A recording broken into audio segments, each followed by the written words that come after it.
Hi there. If you're watching this, you're probably as obsessed with any news about the Canon R5 and R6 as I am, and I've been going crazy deep diving into all of the features, learning things I never knew about cameras just to find out what's going on because, let's not kid, I'm gonna buy one of these cameras, but I'm not sure which one. And so I wanted to make a video where I talk about the pluses and minuses and maybe figure out which one I'm gonna get by the end of it. So if you're on the fence like me and you're not sure which way to go, let's talk about everything we know about the cameras up to this point and maybe what the differences are and try to break it down in just a couple of minutes to see maybe which one might be the right one for you and the right one for me.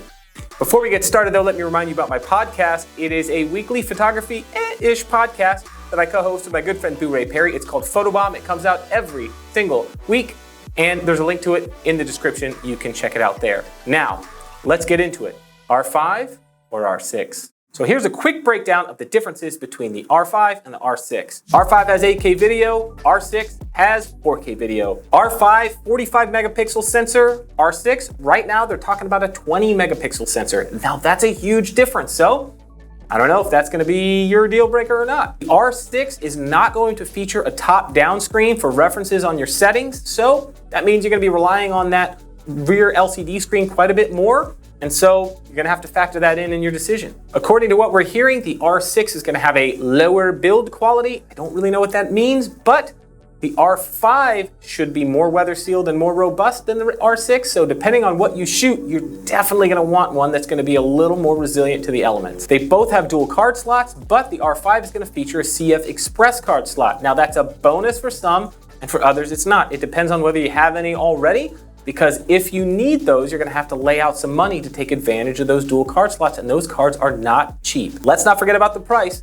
The R5 is coming in at about $4,000 according to the latest rumors, and the R6 is coming in at about $2,500. So $1,500 for those extra features, that's gonna be up to you. And finally, this may seem silly, but it could be the clincher for some people.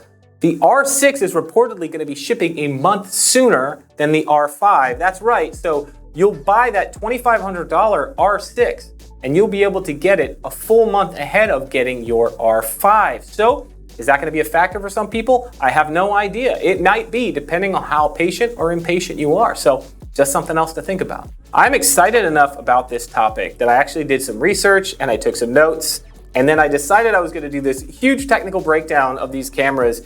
And then I thought, let's not waste your time. Let's not waste my time. I've learned a lot. I'm pretty up on the whole game. This is not the question that I am best suited to answer for you. So I'm gonna get rid of my notes.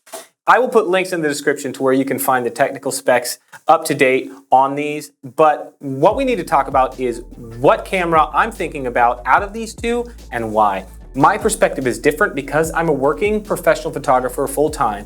If you are an enthusiast or a hobbyist, this is something that you do for the love of it, then your purchasing decisions are come from a completely different place. If a camera is $4,000 and you can say confidently that that camera brings you $4,000 worth of happiness, then it's obviously worth $4,000. If I'm running a business and I say, well, I can get a camera for $2,500 that will do the same job or at least as good a job at the things I do in my business, then I cannot justify spending $4,000. So that's where I'm at.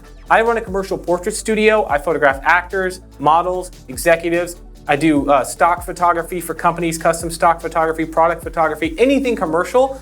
And most of the stuff I shoot ends up on the web, 2048 pixels at the longest. And although that extra resolution is absolutely wonderful, and as a photographer, as a creative, I would eat that alive. If I'm buying it for my business, then I have to give the R6 a really, really thorough look. And according to the latest specs that are out today, it's gonna be a much better camera than it was initially thought to be. So to sum it up, basically if I've got my business owner hat on, I'm really looking hard at that R6.